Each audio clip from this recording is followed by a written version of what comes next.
Ladies and gentlemen, Hex community of all ages, hey, Jake Freedom here, coming to you live from YouTube for this week's Hex Update Saturday for October 3rd, 2015.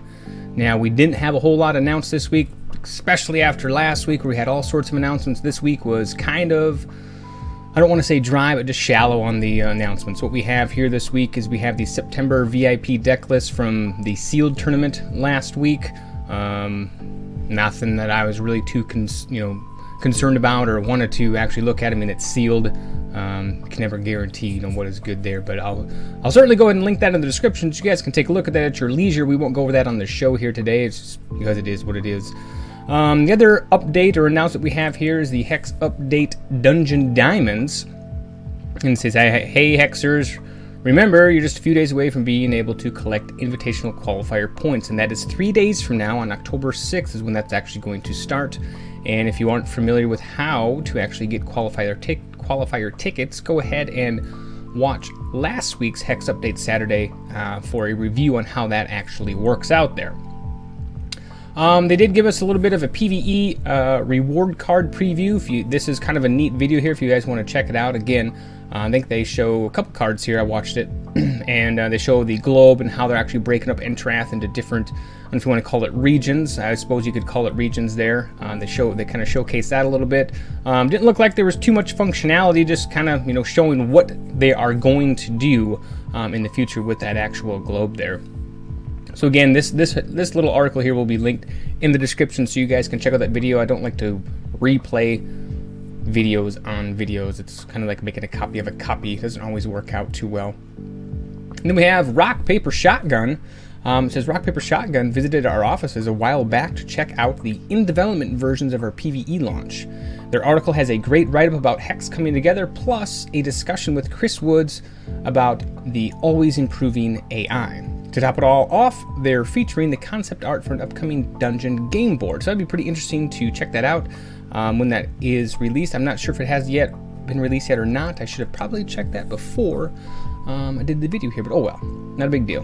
And they're just going to talk about the VIP sealed deck list there. So basically that's all we have for this week's news.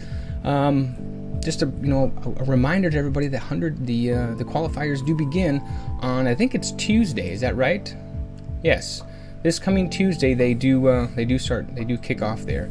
And also, if you're not aware, if you don't follow the 5shards.com website, there is a Wild Cup coming up here in, I think it's like 2 weeks. Let's see, when does it start here?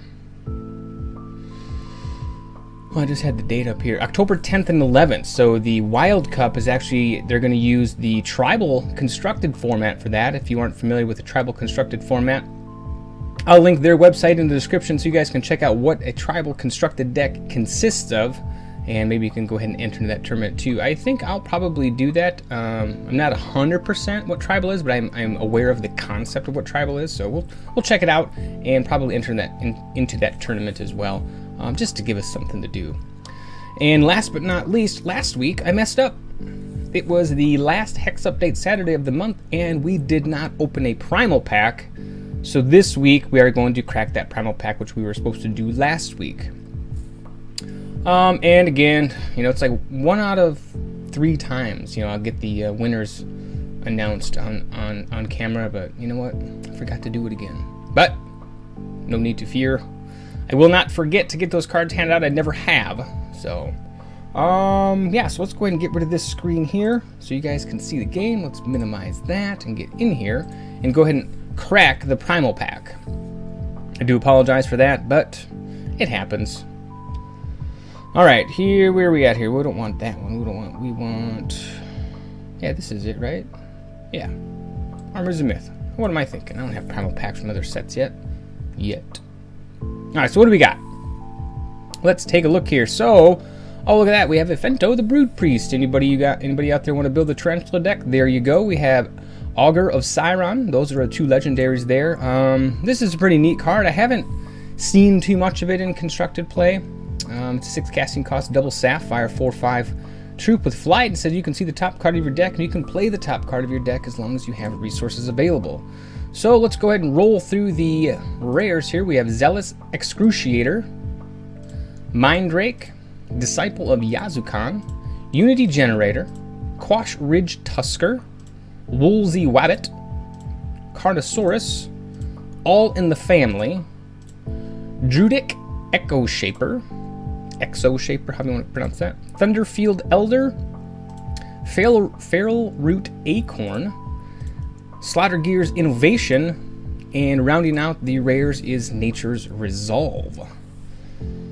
So that is the Primal Pack that was supposed to be opened up last week. So go ahead and let me know what your top 5 picks are. I can probably guess that maybe most people are going to pick the Fento, but I could be wrong. It seems to be a pretty popular card in that particular Tarantula deck. If you haven't seen that deck, basically what it is, I think I've talked about it before, but it mills you for everything you got, whenever they can get it to go off. So they have Fento out, and they keep tapping him to put Tarantulas into your deck, and then on your end step, they will drop Azure Fate Sorceress, and it has... what ability is it? It mills when it comes into play. That's the gem it has, so it mills you for 4, and then it has... so when it finds a Tarantula, then it comes into play, and then it has the gem that also gives that ability to the card that comes into play with greater cost, greater or equal to cost, and we all know a Tarantula is a 5 cost. So basically they just need to find one Tarantula, and that one Tarantula will mill you for 10, and then from there on, it's just, you're gonna find a Tarantula no matter what. So it basically just mills you out. It's pretty cool. Pretty cool deck. So let's go ahead and click OK. What we got? Of course, we got a legendary chest. Those always come from Primal Packs. So again, let me know what your top 5 picks are for the Primal Pack. If you want to let me know something other than your top 5 picks, be sure to let me know in the comments down below. If you like the video, give it a thumbs up. If you want to see more of these, you got to click subscribe down below, and we'll have another video for you soon.